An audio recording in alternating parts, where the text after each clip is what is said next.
Uyg'ur xalq cho'chaklaridan ur to'qmoq. Burunqi zamonda bir boy bilan bir mo'may o'zining 3-4 yetim nevrasini beqib bir daryoning bo'yida yashaydi ekan. Ularning faqat bir tupli qog'i chigdisi bor ekan. Ular to'laroq shu chigdi bilan kun kechiradi ekan. Ammo bu chigdiga qog'ilar o'rganibdi. Biri kessa, biri kelib chigdiga orom bermabdi. Bovay chigdini qog'ilardan saqlashning amalini izlabdi. O'yla oxiri chora tepdi. Bir kaptarning bochkisini o'ldirib, qinini putlarga, kindikiga beshig'i suvabdi-da, chigdining ostiga kelib, o'lib qolgandek bo'lib yetibdi. Bir chaqlardan keyin bir qağa chigdiga kelib qonib, kepak bosgan konini suzib qaqildabdi. Bovayning yuziga chigdilardan bir nechini cho'qilab tushirib sinabdi. Qarisi jim. Hay, bu bir top o'xshaydi deb pastga tushibdi. Asta alchanglab kelib, bovayning qo'rsqi ustiga chiqib, kindikidagi qetib qolgan qonlarini cho'qib yetdi. Og'zini tamshib, shunda qarasa, rostila o'ziga atalgan bir o'lja. Qağa avval o'likning ko'zini cho'qib yey deb bir sakrab bovayning echilib qolgan og'ziga qo'nibdi. Nada tursin ko'zini cho'qish. Qağa o'z qo'yida qopdi. Qarasa barmoqlari bovayning og'ziga qisilib qopdi. Qağa darrov bir hiyla o'ylab, "Ha, muborak bo'lsin, tirilib qolganlarga bovay", debdi. Bovay deb og'zini shundoq aytishiga qochmoqchi bo'lgan qağa endi o'zini bovayning jangalida ko'ribdi. Oxir qağa, "Baq, o'zlariga nurg'un yaxshiliklar bo'lg'ay, meni qo'yib bersinlar", deb yolvoribdi. "Xos qoldim, ko'zimni senga hadiya qilg'ili, endi seni qo'yib berish degan nadiki gap?" deb unimabdi bovay. "Men silini tugumas boyliqqa yetkazib qo'yay", deb yolvoribdi qağa. "Men chiroyli so'zlarga aldanib, qiyirg'onni mushkunga qolgan. Endi umrimning oxirida sen aldanib nega boray?" debdi bovay. "Men qog'ilarining eng qirisi, yeshim mingdan oshdi. Oxirgi umrimda va'damga shundoq bir vafo qilib o'tayki, odam bolasi meni bilib qolsin", deb ko'sa engaklarini bovayning o'tundek barmoqlariga surkib yig'labdi qağa. Qiyrining qayoshi degandek bovayning ko'ngli erib, "Xayr, bunimi bir ko'rib boqay", deb qog'ini qo'yib beribdi. Qağa intayin xo'shal bo'lib, ta'zim qilib, "Qani, mening orqamga kelib mansala", debdi. Qağa birdan u daraxtga, birdan bu daraxtga qo'nib, oxir bir jangalning o'rtasidagi ajoyib yo'g'on qiyri bir to'g'riga kelib qo'nibdi.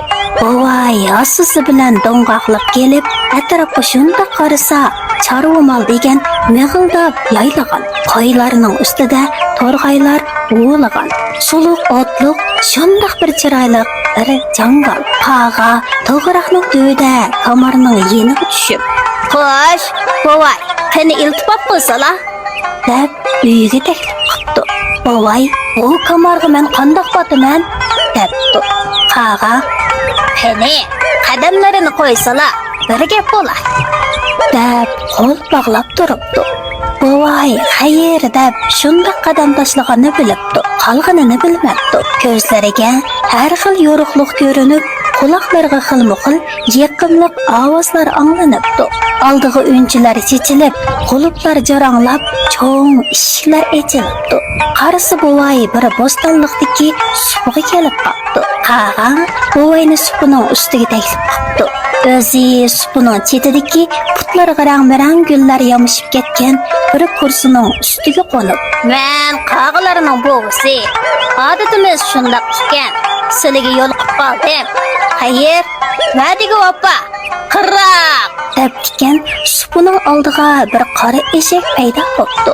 Qağa, "Mana bu eshak sizlarga vafoliq sovg'asi. Sizlar bu eshakka shundoq minganda o'zlarini bir yo'l ustida ko'radilar. Shu yo'l bilan mengib, kech qolsinmi, hech kimningga qo'nmay, uylariga borsalar. Agar boylik lozim bo'lsa, mushu eshakni bir körpünün üstüge çıkarıp "Sanqan işigim sanqan, altın kömüş sanqan" desiler, sizlarga altın kömüş sanqap beradi. Lekin bu sirni hech kimga aytmasizlar. Debdi. Buvay xo'p deb eshak shundoq minishiga rost degandek o'zini yo'l ustida ko'ribdi.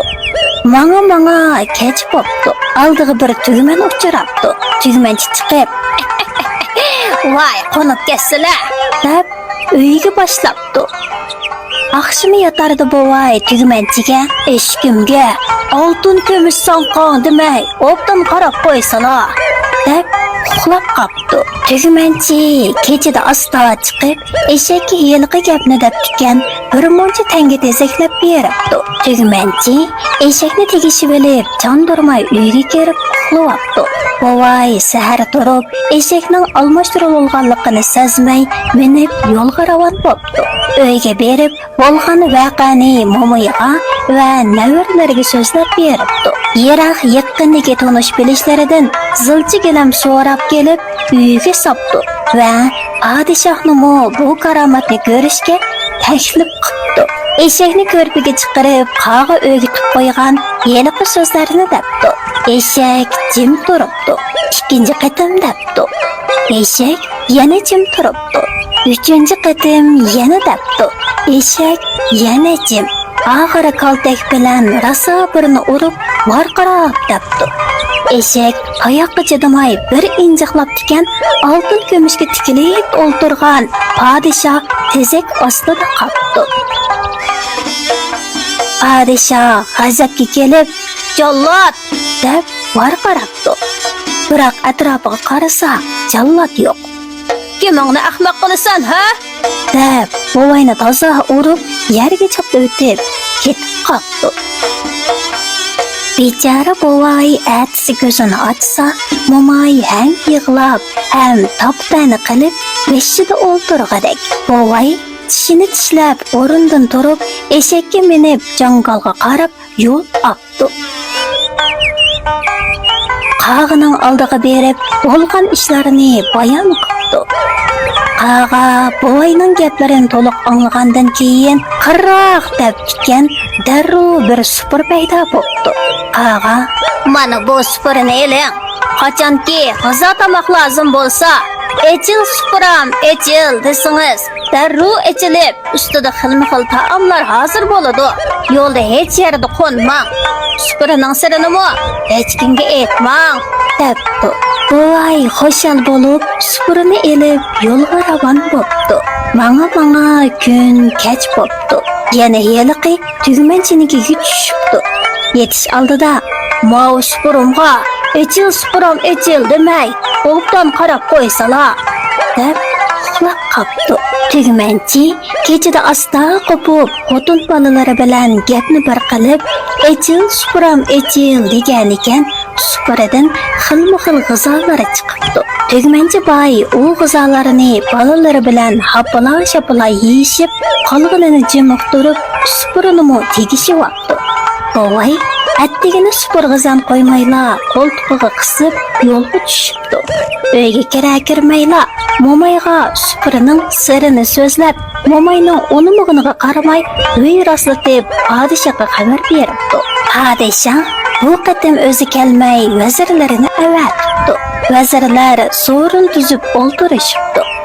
Necha kundan beri och qolgan navkarlarmi qo'llarini yuvishib, eshikda talpirib turibdi. Hamma tayyor bo'lgandan keyin buvay "Echil supuram, echil" debdi. 2 qatim debdi, 3 qatim debdi. Supuradan hech sado chiqmabdi. Vazirlar qoyib buvayni urib, dumul tevitib, o'rniga qaytibdi. Momay yig'lab turib, buvayga yana toptani qildi. Buvay qanday qilishini bilolmay, martam 3 martam deb yana jangalga yo'l oldi. Berib, qag'ining oldiga kiribdi. Voqeani bayon aylabdi. Qaga, "Qaq, xayr, bu eng oxirgisi bo'lqay. Qirroq" debdi. Buvayning oldiga bir tulum paydo bo'ldi. Qaga, "Mana bu tulum ichida bir to'qmoq bor. qachonki beshingizga kun tushadigan. Ur to'qliqim, ur desingiz, har qanday mushkul ishingiz oson bo'ladi, deb yana boshda aytgan gaplarini chekib, buvayni yo'lga sapdi. Buvay yana heliqi tugman oldiga kelishiga tugmacha chiqib, "Voy aka, qo'nib ketsizlar" deb to'sibdi. Buvay xayr deb eshakdan tushib, yetish oldida "Ma'u tulumning ichida bir to'qmoq bor. Ur to'qmoqim, ur demay, obdan qarab qo'ysala" deb uxlab qopdi. Tugmanchi xotini bilan tulumni asta boshqa uyga o'g'irlab chiqib, o'ttirga qo'yib, "Ur to'qmoqim, ur" degan ekan. Tulumdan to'qmoq chachirab chiqib, tugmanchi va uning xotin bolalarini shundoq urg'ila turibdiki, dod faryod pushaymon dastidan jahonda turib bo'lg'ala bo'lmabdi. Buvay yugurib chiqsa, ish boshqacha. Buvay to'qmoqqa texmi chingroq buyruq beribdi. Tugmanchi, "Voy aka, eshaklarini qaytarib beray" deb eshakni tepib ketdi. To'qmoq to'xtamay tugmanchining xotinini uraveribdi. Tugmanchining xotini mingdir o'zira aytib, supurini qaytarib beribdi. To'qmoq yana to'xtamabdi. Ular "Bolalarimizga pandiyat, 100 ming pushaymon, to'qmoqni to'xtatding bova" deb ma'no qildi. Buvay "Tur to'qmog'im, tur" debdi. To'qmoq to'xtabdi. Buvay hamma narsalarni qaytarib olib, o'zining avvalgi eshigiga minib, maqsadini do'ng aytib, yo'lga ravon bo'ldi. Talay kelsa beshimga, yor kelar qishimga. To'qmoq yeydi aldamchi, to'pi solsa eshimga. Buvay uyiga kelib, momayni qoyil qilib, tonish bilishlarini qichqartib, yana podshohga yuguribdi. Podshoh "Nima bolaga qoldin bu ahmoq daday bilan?" deb qo'g'lab chiqaribdi. Arqadan podshohning tamaga o'ginib qolgan ko'ngli besilmay, yana berib yiqinglar deb bir necha yasovlarini avatibdi. Buvay g'izodan keyin eshakning karomatini ko'rsatib, yasovlardan podshohga nurg'un oltin kumushlarini sovg'at qildi. Podshoh sovg'atlarga qanoat qilmay niyatini buzibdi. Buvayning uyini qushqashning o'zini buzgandek buzdirib, hamma narsasini xazinaga olmoqchi bo'ldi. Buni o'rtadagi bog'van qeri anglab qelib, buvayga xabar qildi. Buvay o'ziga chiqib tayyorlanib turibdi.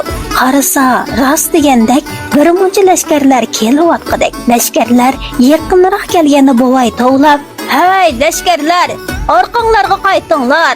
Oltin kerak bo'lsa, avatib turay. Bizni xotirjam kun ko'rgil qo'yinglar" debdi.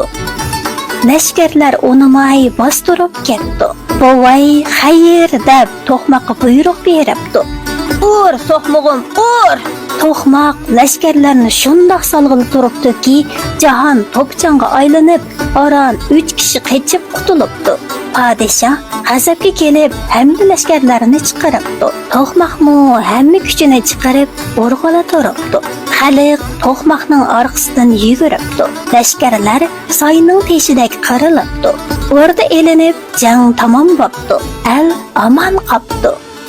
Xalq o'z ichidan odil bir kishini tepib, podshoh saylabdi. Buvay bilan momaymu murodiga yetib, olamdan o'tibdi.